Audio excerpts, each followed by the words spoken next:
They were the outcasts of the Greek world, until one man would rise and take his people to the heights of empire. Alexander was one of history's great commanders. He was well aware that he lived in an age of innovation in Greek warfare.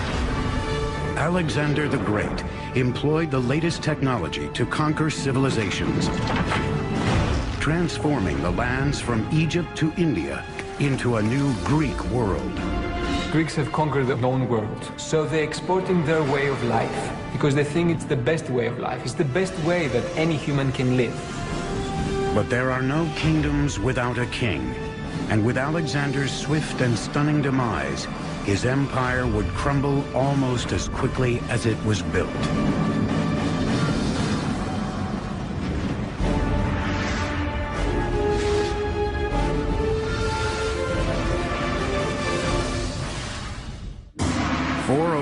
BC, a long and bloody 27-year war has come to an end. Athens, its once dominant navy destroyed, is starved into submission at the hands of its arch-rivals, the Spartans. The Athenian generals commanding the main Athenian fleet made a disastrous mistake that led to a great battle and a terrible defeat for the Athenians at a place called Agos-Potamoi. In the decades after Athens' demise, the city-states of Sparta and Thebes would vie for dominance of Greece. But in 359 BC, a 23-year-old from the remote northern Greek region of Macedonia became king, and within 2 decades would change the face of Greece. His name was Philip II. Macedon was a funny Greek state. It was always a bridesmaid and never a bride. It had lots of potential, both in manpower and natural resources, but it had never managed to get its act together. The Greeks of the city-states considered the tribal Macedonians barely civilized. Yet within 20 years, Philip had unified and transformed them into the most respected and feared military machine Greece had ever seen.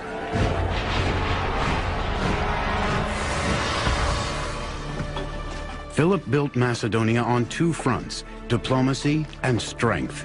He began by creating alliances with the surrounding city-states, while at the same time reinventing the Macedonian army, making soldiering a full-time and highly trained occupation. But the key to his new professional army was a corps of engineers that Philip organized to design and build new instruments and machines of war. An innovation that changed forever how wars would be fought and won.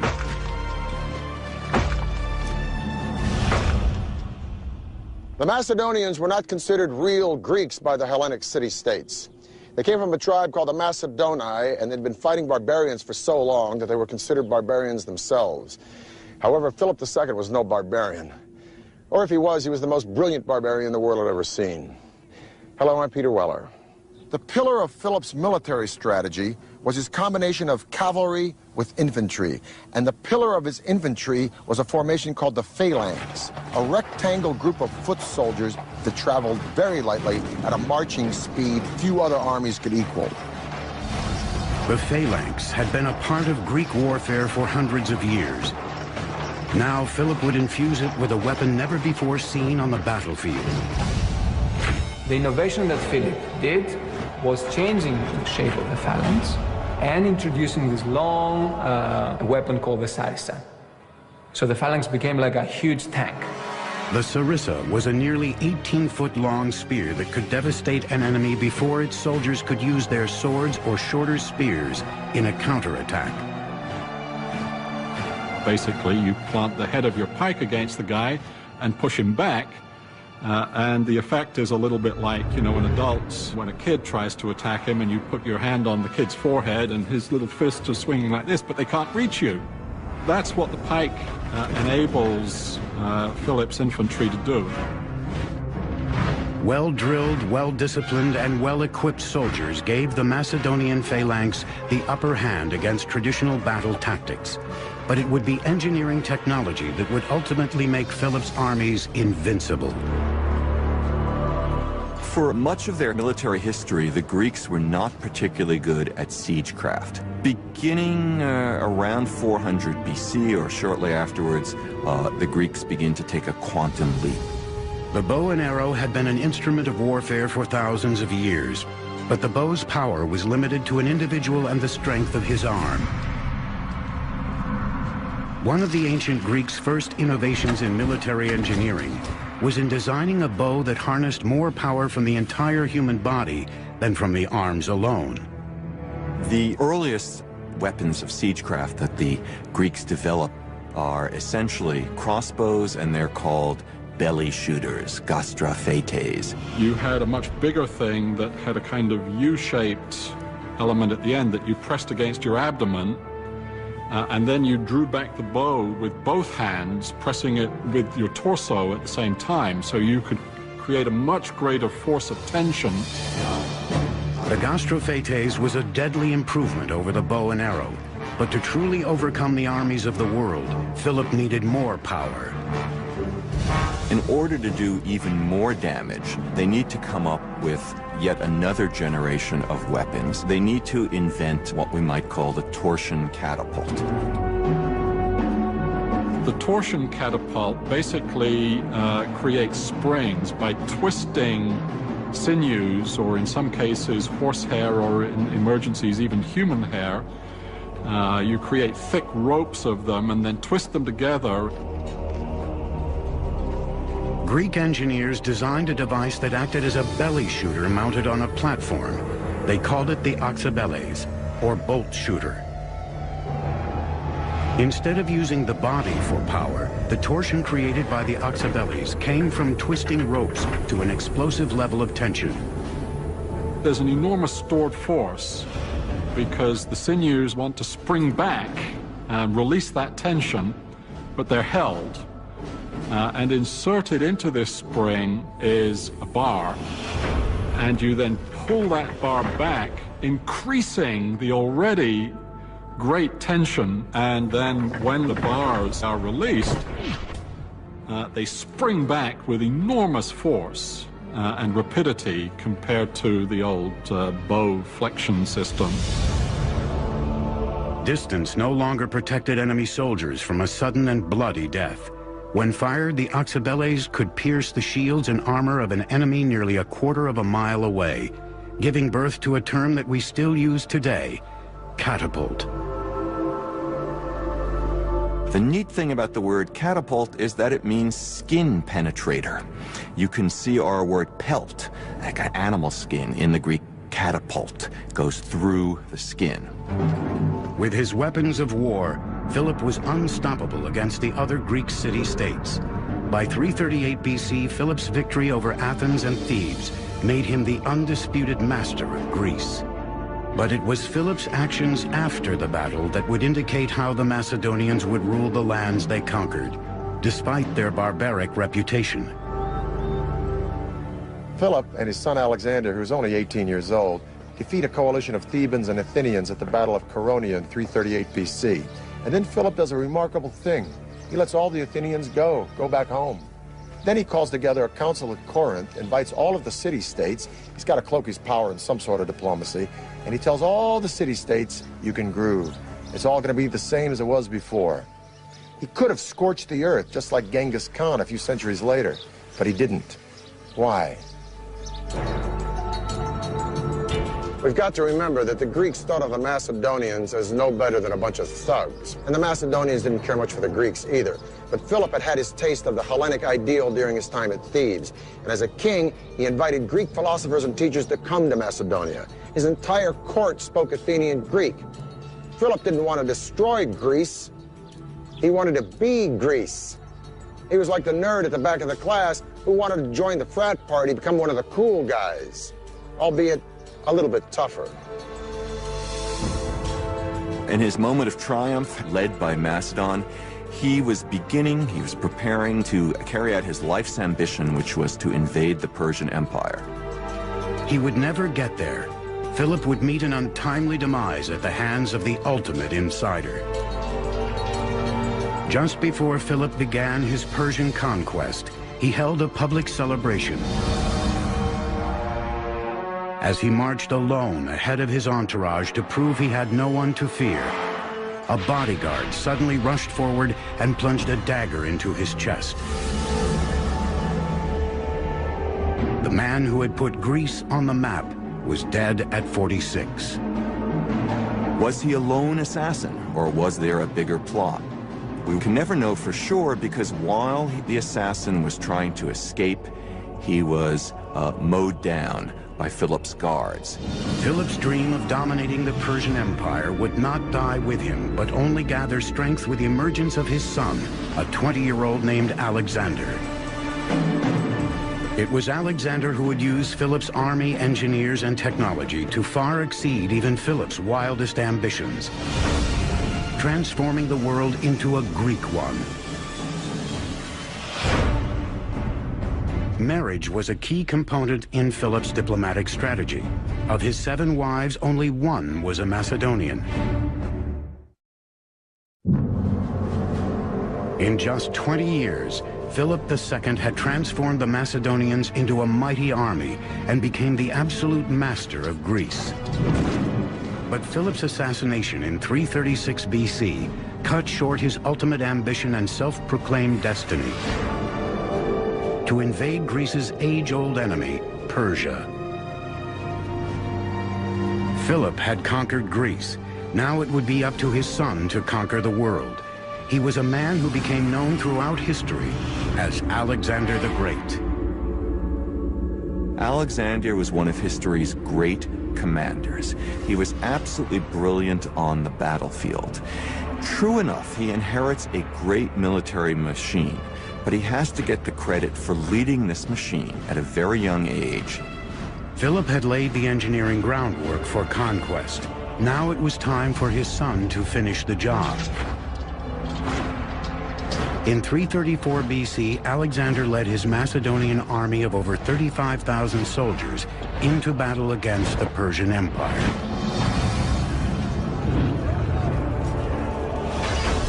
Persia was a massive superpower, dominating the lands of the Middle East and Asia Minor. Alexander and his army rampaged through what is now modern-day Turkey, carving deep inroads into Persian territory. But the Persians still had an advantage that Alexander had to neutralize if he hoped to conquer Greece's age-old enemy. Alexander's got a problem. He doesn't have a fleet. So what he needs to do is to find a way to neutralize the Persian fleet. And his strategy is to fight the Persian Navy on land by laying siege to and taking each of the great Persian naval bases. Alexander continued to march south along the Mediterranean coast, laying siege to the cities and ports who resisted his advance. But it was the fortified and powerful city of Tyre that would provide Alexander and his engineers with their biggest challenge.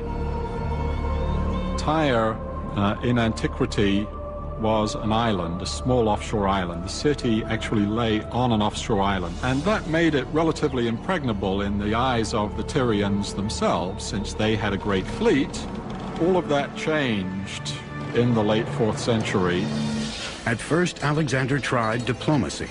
He sent messengers out to the island, urging city leaders to accept a peace treaty. The answer was short and to the point. They killed Alexander's ambassadors and threw their bodies from the top of the walls into the sea. The stakes were high. If Alexander failed to take the city, it would send a message to the world he wasn't invincible. With Tyre protected from his land forces by the sea, it was up to his engineers to bring the battlefield to the city, where Alexander could fight the Tyrians face to face. Tyre would be an island no more. What if the enemy refused to come out and fight you? Alexander realized that he could not allow his military operations to get bogged down in the face of fortifications, and that meant that he needed techniques and weaponry that could attack fortifications. With mammoth walls and a fortified harbor and very little land around the walls, the city of Tyre was long thought to be impregnable. Thus, Alexander resolved to a very, very ambitious approach. He knew he couldn't take the city unless he did damage to the walls. So he had his engineers build a causeway, a bridge from the mainland to the island. causeway was about half-mile long, 200 feet wide, 20 feet high. When the causeway was within striking distance, Alexander unleashed a hail of terror on the city, and then he deployed the only weapon he knew would end the battle, a siege tower. The towers were a kind of multi-storied armored car that moved forward on wheels. Outside, they were fireproofed with rawhide, covering the entire wooden structure. Inside, a central staircase led to a series of platforms where oxabeles and other catapults launched missiles onto Tyre's walls. Down below, others used the tower as protection to wield a ground-level battering ram. They'd literally wheel them up to the wall. The men inside would be protected, and they would be shooting arrows at the defenders on the wall and trying to cross over onto the wall and to kill the defenders. Alexander's siege towers pummeled the walls of Tyre for days. Once the fortress had been breached, Alexander went for the jugular. He unleashed a firestorm of reprisal upon the city that had resisted him. The assault itself would really be a terrifying experience for everyone involved. The only way to signal would be through trumpets, so you have to imagine trumpets blaring, a tremendous noise of men attacking, flags blowing in the wind on the battlements of the city that was under attack. I think it would have been an extraordinary scene. Alexander resumed his trek southward through Palestine. His confidence soaring, he now set his sights on the greatest empire the world had ever seen, Egypt. With its soaring pyramids and unrivaled colossal tombs, Egypt was an ancient culture Alexander revered. But there was another more practical reason Alexander coveted Egypt. It was the breadbasket of the Mediterranean, whose wheat fields would be invaluable in feeding Alexander's expanding empire. But unlike Tyre, conquering the Egyptians required no bloodshed.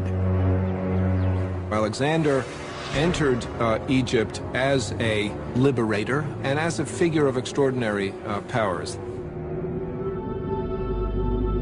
The Egyptians not only welcomed Alexander, they made him a god. In 331 BC, they crowned Alexander pharaoh, proclaiming him a son of Ammon, their most important deity. At age 24, Alexander had transcended mortality.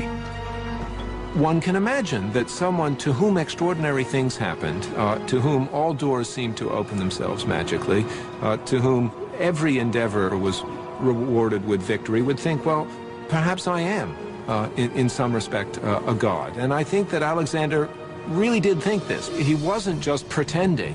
He was trying to find out more about himself. By the late 4th century BC, Greek cities were springing up in the wake of Alexander's marauding army. These cities served as centers of control and administration, but more importantly, they became a means of spreading a unifying fabric of Greek language, culture, and learning. The result would be a template of city engineering that would extend to the farthest regions of Alexander's empire. Alexander ordered that his soldiers be clean-shaven so that enemies couldn't grab their beards in close combat.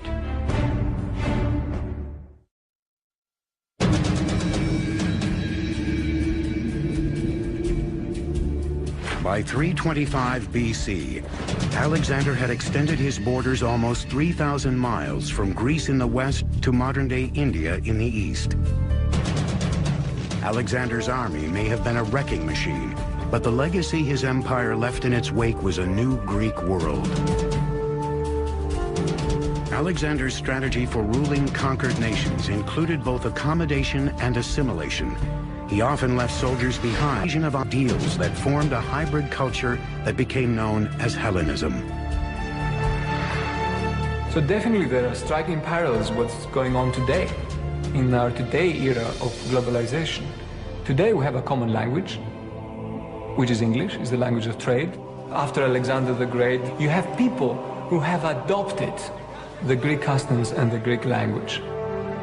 Hellenism was built on city life, and nowhere did this expansion of Greek domination show up more so than in city planning. Whether they were beginning a new city or reshaping an old one, as the empire grew, Alexander's engineers laid it out on a grid plan that the Greeks had used since the 5th century BC. The grid plan, which was used in these cities, was a symbol of order. Any government that could replace the traditional winding alleyways of a city with a rectilineal grid plan of streets at right angles was a government to be feared, a government to take notice of. Alexander's campaigns in Asia Minor would create a new world order. Today we call it Hellenism. If you lived in a city conquered by Alexander, you lived in a Greek city. This is an example of such a city. It's called Pergamum. 2,000 years ago, Pergamum would have had all the elements of a Greek city: agora, temples, gymnasium, theater. Were the palaces and temples? The city rises about 1,000 feet above sea level, which necessitated a series of complex and extensive terraces. In Hellenistic times, Athens was no longer the power center that it was before. There was a shift toward other cities of importance. In that vacuum, Pergamum rose to power. In some ways, it's an echo of the Acropolis of Athens, where the temples stand on a hill, a natural rock over the city. And no expense is spared in building splendid temples and splendid public buildings in Pergamum. And so Greek city planning begins earlier than Alexander, but it's taken to perfection in the Hellenistic period. And wherever you go, each of them has a recognizable institution. Each of them will have a Greek theater. Each of them will have Greek temples. Each of them will have a gymnasium. Each of them will have a agora, a marketplace come forum. The focal point of a Greek city could be found in its public marketplace, called the agora. Here, merchants would peddle their daily wares, and citizens would congregate to discuss the political issues of the day. Adjacent to the agora was the stoa, a simple structure that was the equivalent of an ancient indoor mall. The stoa consisted of a colonnade on one side with a back wall on the other, a shelter providing an open space that was still protected from the elements. The agora and the stoas were the economic, public, and political heart of the Hellenistic city, but its cultural soul lay in another engineering marvel, and was arguably the most important in Hellenistic cities: the theater. The theater is basically an Athenian invention. Drama is, above all, democratic. It develops in Athens concomitantly with the Athenian democracy. Theater was an essential and very important aspect of the Greek outlook to the world, how they thought of themselves and how they thought of the world. And I think to many people's opinion, is one of the great legacies that the ancient Greek civilization has bestowed upon us today. Theaters in ancient Greece were not only forums of social commentary, they inspired the Romans in their building of colosseums and set the standard of stadium design for the next 2,000 years. Separate your men by tribe, by clan, such that clan may bear aid to clan and tribe to tribe. Thus spake Nestor to Agamemnon in the Iliad. And those words might have been said here, because one of the great gifts of Greek culture to the world is theater and music. This is a Greek theater at Pergamum. It is the steepest of its kind. Now, a Broadway theater, and I've played in a few, holds between 800 or 900 people and maybe 2,000 if it's a musical house. This theater holds thousands and thousands and thousands of spectators. So how in the heck can an actor stand on that stage and project his voice such as that the spectator in the very last row at the back of this theater can hear what he's saying? Well, the answer is sort of an engineering feat. The theater, first of all, is dug out of the side of a mountain, and it doesn't need a very big substructure because the side of the mountain provides the support for these stone benches. Second of all, the theater is in a semicircle. And the semicircle gives way to an amazing sense of acoustics. You can stand on that stage and you can almost whisper, and someone in the very back row would hear you as if you were speaking right into his ear, as the sound would bounce off the back wall. Third thing is that the actors wore masks. And these masks not only function as character, but they also function as sort of a megaphone through the lips. So these three elements combined, this theater would be a fantastic place to come and hear the Agamemnon performed by Aeschylus. I think undoubtedly the best preserved ancient Greek theater, the theater at Epidauros in the Argolid Peninsula in the Peloponnesus. Greek theaters were divided into three basic parts: the theatron, or viewing area in which the audience sat; the orchestra, or dancing area in which most of the action took place; and the skene, a timber building set behind the orchestra. The skene and its flat roof were used for dressing rooms, as a backdrop, and sometimes for staging scenes. The theater at Epidauros has 55 rows of seats and is divided into 3 horizontal seating sections. Stairs divide the sections of seats into separate wedges. In all, this giant theater has an estimated seating capacity of 12,000 to 14,000 people. But it's the acoustical engineering that makes the theater at Epidauros clearly spectacular. If you're sitting up in the top row, you're a long way away from the stage, and the person who's down in the orchestra or on the stage looks quite tiny, and yet you can have a conversation with that person with only a slight elevation of your voice.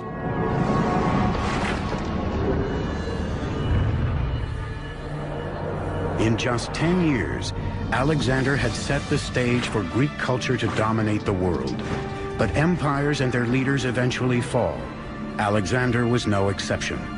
His untimely end would give rise to kings and kingdoms whose engineering feats would be considered ancient wonders of the world. In 326 BC, Alexander founded the city of Bucephala in honor of his slain horse.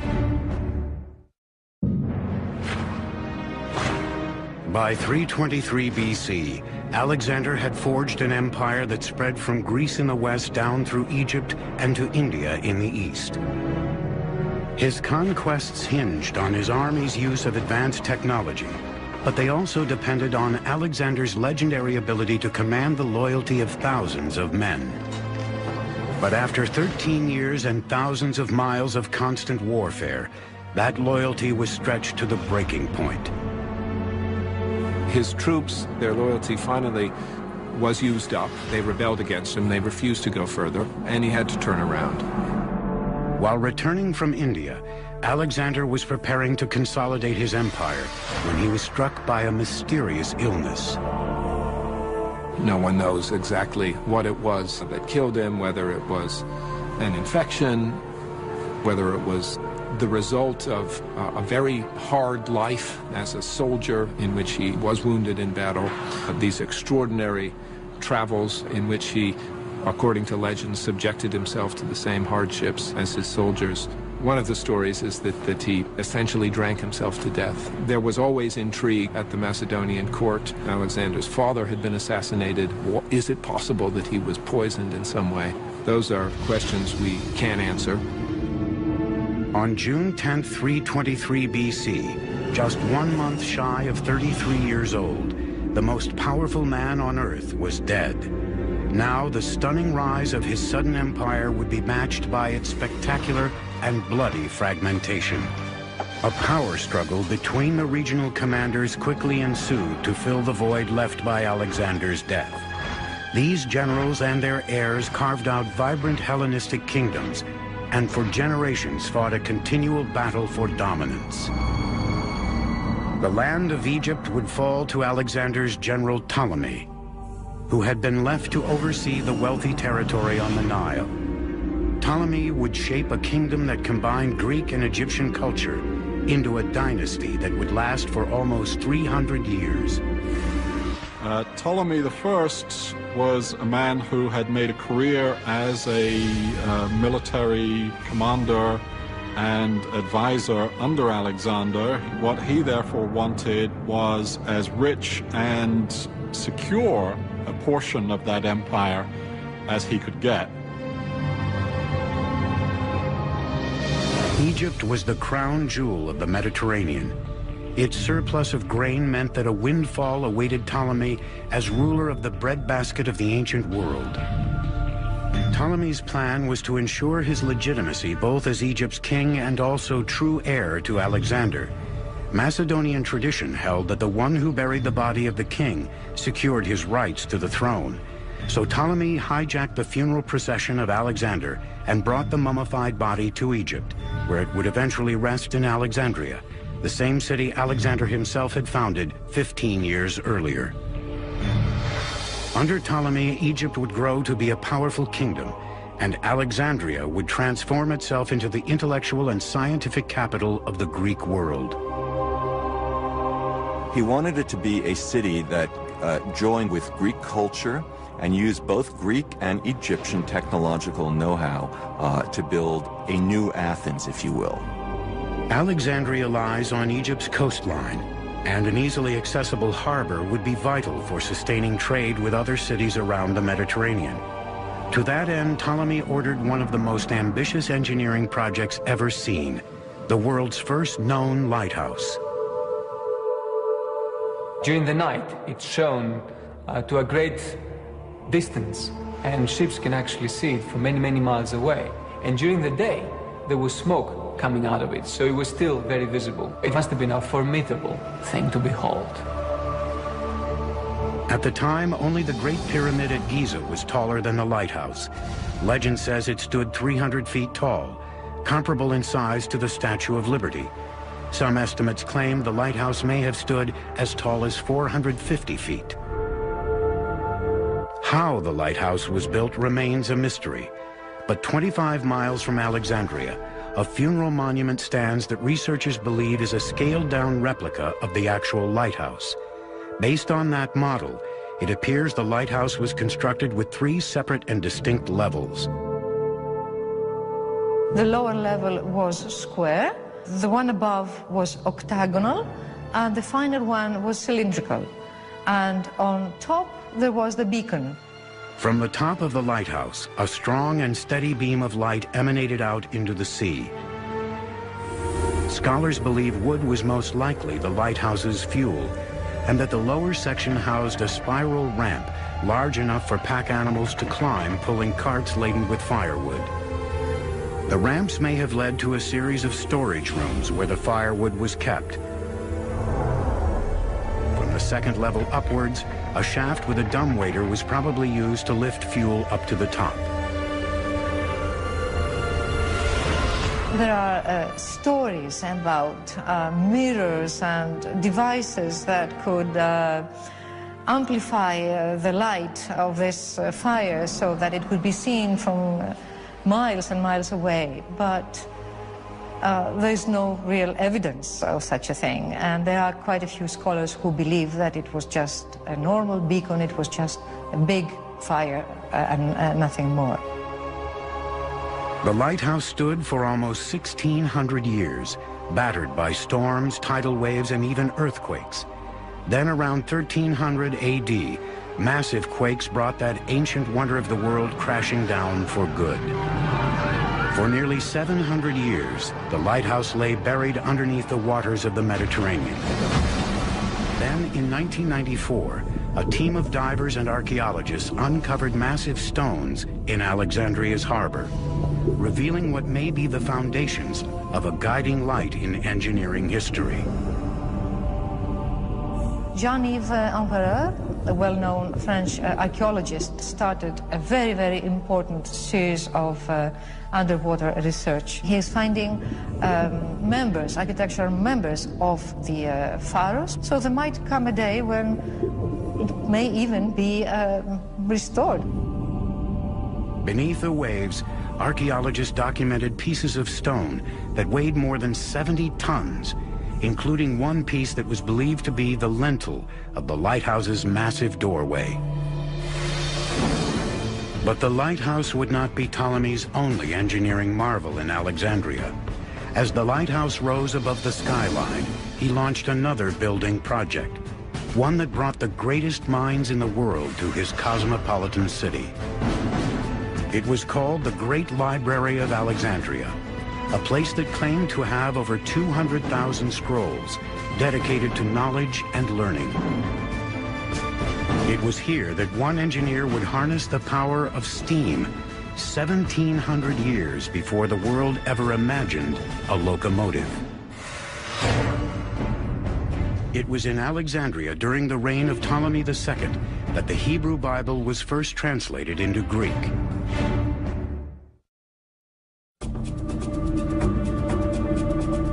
After the death of Alexander and breakup of his empire, one of his generals who had formerly lived his life conquering civilizations now wanted to create one.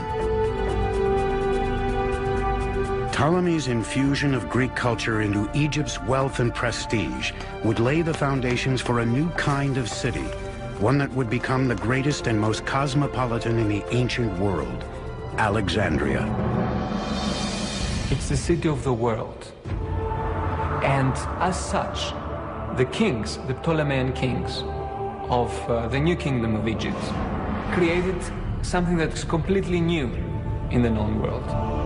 It would be the towering fires of Alexandria's lighthouse that guided ships into the harbor. But it was another vision of Ptolemy's that became a beacon for the greatest minds in the world, Alexandria's museum and library. But that does not mean it was for exhibiting something. A museum at that time meant something like a research center. It's a think tank, perhaps the world's first great think tank. And Ptolemy buys great scholars and writers from around the Greek world. And the library is the greatest repository of books in the Greek world. It had a mythical amount of scrolls, something, some say 200,000, some say 700,000. It was at the museum and library where, for the first time in human history, knowledge becomes a commodity to be stored and shared. In fact, some scientific discoveries made in Alexandria over 200 years before Christ wouldn't be accepted until 1,800 years later. Pupils were taught the Earth was round, and one of the great astronomers, Eratosthenes, calculated the circumference of the Earth and was off by less than 1%. So it's perhaps a very interesting story that the Ptolemean kings, whenever a ship will come into Alexandria, the first thing that the captain had to do is had to declare if he had any papyri, any works of philosophers or science on board. They were taken to the library to be copied, but usually they gave the captain back a copy and not the original. Although Ptolemy was a Macedonian Greek, the key to the success of his dynasty in Egypt would be in its willingness to assimilate Egyptian culture. Ptolemy's own family went to great lengths to adopt Egyptian practices as their own. Ptolemy's son, Ptolemy II, even married his own sister, Arsinoe. There had been a tradition in the Egyptian pharaonic families of brother-sister marriage and there was a sense that a figure like that couldn't just marry any old ordinary mortal, and that eventually only a sister who sort of shared his divine origins was an appropriate companion and spouse. The Ptolemies may have used Egyptian traditions to elevate themselves to the status of gods, but in the end, like all pharaohs before them, these kings were still mortal. Ptolemy wouldn't live to see all of his dreams of Alexandria fully realized. He died in 283 BC of natural causes, before the library and even the lighthouse were finally completed. Alexandria continued to flourish as a mecca for knowledge under its Ptolemaic rulers, and produced many of the age's foremost thinkers. And it would be just after the end of their nearly 300-year reign, in the 1st century AD, that Alexandria would produce one of the most famous Greek engineers in history. His name was Hero, and his famous designs place him among the ancient world's greatest mechanical engineers. All his books are extremely detailed, very well describing all engineering procedures. But Hero himself also was good in the sense that he has an inclination in favor of arts. We must remember that in ancient Greek, the word art was meaning also technology. Hero's engineering designs had many practical uses, including ideas for fire extinguishers, odometers, and even automatic doors. But it was Hero's experiments with steam technology that would ignite his imagination. The first working steam engine was built in England around 1700 AD. Over 1600 years earlier, Hero built the forerunner of the steam engine, called an Eola pile. It was a metal sphere put up in such a way so that it could rotate freely, and had two tubes applied. When filled with water and heated from below, steam developed and started to turn to put the sphere into motion, thereby turning air into something very useful, something that you could control. We maintain that under other historical circumstances, this industrial revolution could possibly have taken place in Alexandria after a couple of centuries. The essence was there. The interesting thing about the steam engine of Hero is that the guy discovered steam power. Okay, so the question beckons, how comes they didn't use steam power? How comes they didn't make steam engines like the English did a few centuries later? And the answer to that is that in Egypt, forced labor or slave labor was so cheap. You didn't need machines to do the job. So that's like an interesting idea. You can have a technology and you don't know what to do with it because there's not a real economical need for it. Hero's inventions still intrigue engineers to this day, but there might have been many more innovations from Alexandria we may never know. Scholars don't agree on when it happened, but much of the ancient world's scientific knowledge vanished into smoke and ashes when the ancient library burned to the ground. Still, Alexandria and Greek engineering were flames of innovation that lit the ancient world like a star that guides a ship across the sea. The miraculous age of Alexander may have seen empires rise and fall, but what's left in its wake is a legacy still felt in our own world today. To outsmart the raw forces of nature and to turn them into something beneficial. That's the common denominator for all Greek engineering.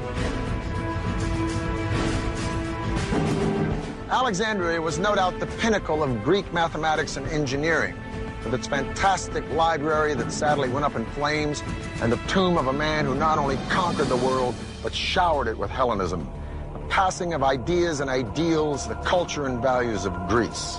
But even as Alexander's empire crumbled, Greece was not to be extinguished. No, it was absorbed by what many believe was the greatest experiment in Hellenism of all, Rome. I'm Peter Weller for the History Channel.